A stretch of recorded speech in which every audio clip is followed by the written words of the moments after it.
All right, welcome back. Now let's get into our discussion today. Nigeria's political landscape is a puzzle of unfulfilled promises, political uncertainty, and endless power struggles. One of the biggest issues facing our democracy today is the issue of zoning. And in recent times, we have been faced with the question, can a single 6-year presidential term be the solution to Nigeria's political quagmire? Would longer single-term tenures create stability, or would they simply make leaders less accountable to the people?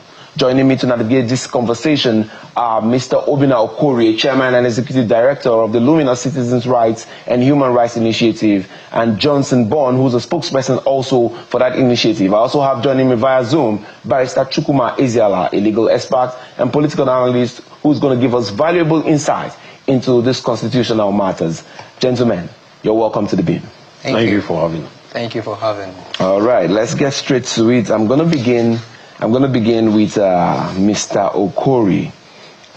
One of those things I was trying to say is the reason we're having discussion on the beam majorly is because yours is an initiative that is led by the youths, a young, leadership and everything. And the question then becomes, what informs this drive, this advocacy for Nigeria using the 6-year term for the presidency? What really informs it, and how does it really work in that research scope? Okay, thank you. If you check, according to INEC records, database, the last election, the registered voters, we had about 93 million plus voters. The youth account for 40% of registered voters. Mm-hmm. Now, it will shock you to know that during the election, if you take the election from 1999 mm-hmm. to the last election, you will see there's a drop in terms of voter apathy. The chunk of our eligible voters are youths, but they are not voting because they are disenchanted.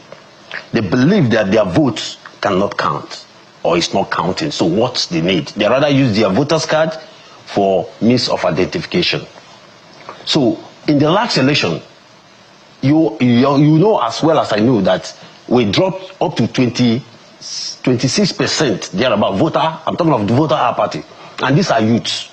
So the essence of, to answer your question straight, this drive for a single 6-year presidential term will help correct this abnormality in our political system, because it will now mean that once we have this in our law, in our constitution, or in our electoral act, it means that it will give the chunk of this youth population that ownership, that belief that their vote is going to count, and they will come up in mass to vote in our election.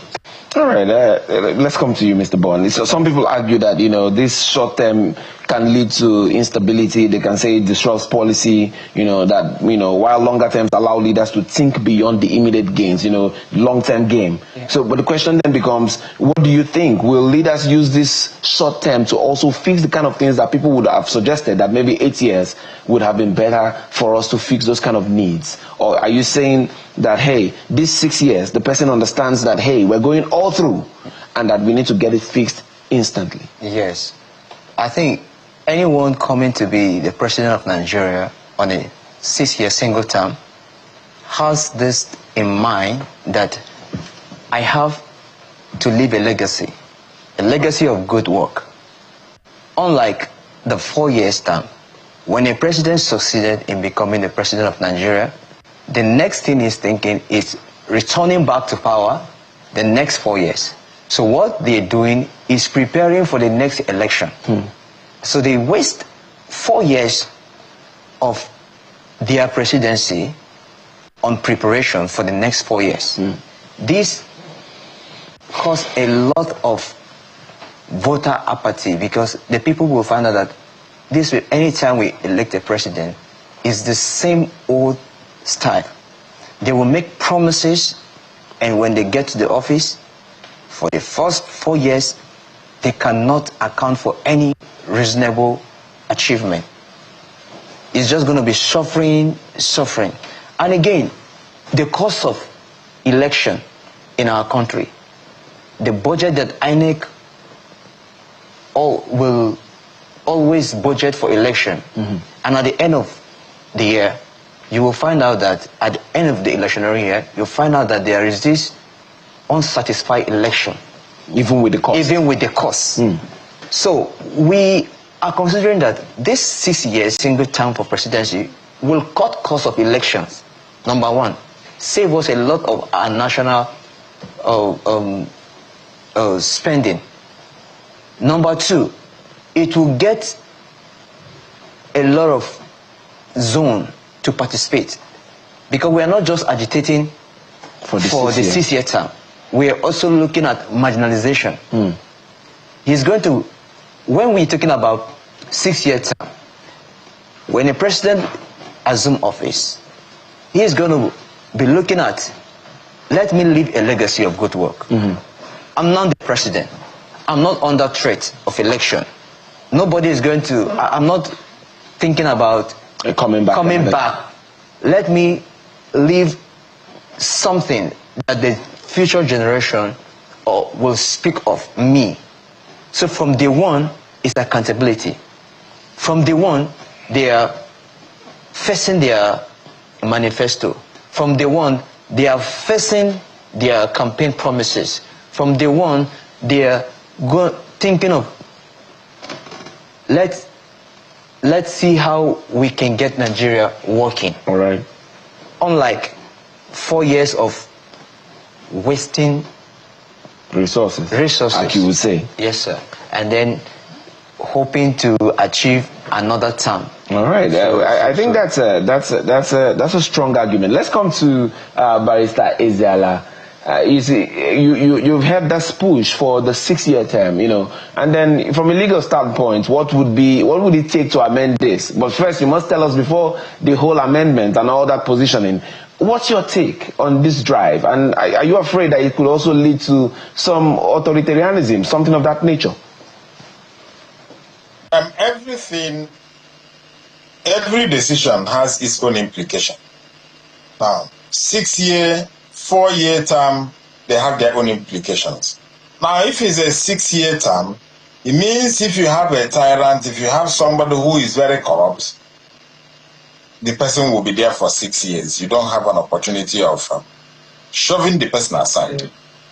Now, on the other hand, if you continue with 4 years, most times it touches on national unity, because if the election is heavily rigged, it can throw us into crisis. I'll give you one example. In NBA, Nigerian Bar Association, it used to be you are elected for 1 year. After 1 year, you now go for the second year and another re-election. And that was what caused the crisis in Port Harcourt. And we now, NBA now, by the time he recovered from the crisis, he now said, okay, let's do a 2 years. 2 years certain, you're not going for re-election. So there are a lot of pros and cons. And in Nigeria today, where you have the 6 geopolitical zones that are under mutual suspicion, politicians are causing more confusion. I think it's better we go the 6 year or 5 year or 6 years.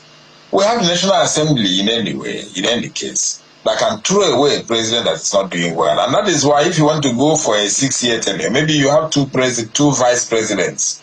You have a deputy vice president and you have a vice president. The deputy vice president will normally come from the zone of the president, so that if you know this is going to this zone, if the person messes up, you remove the president without sentiments from that area. So we need to think of it from that area. And then we also now look at what is the process of amendments. The Constitution made provision, adequate provision, on the way any section of the Constitution can be amended. And looking at this one in particular, anyway, to amend any portion of the Constitution, you need the vote of the National Assembly, 2/3 of the National Assembly. Now you also need that of the Houses of Assembly, that is the House of Assembly from the states. And that is how you can amend portion of the Constitution. So it will be, take for instance now, I would advise, for instance, if the current government is ready to do that, let them do that, even if it means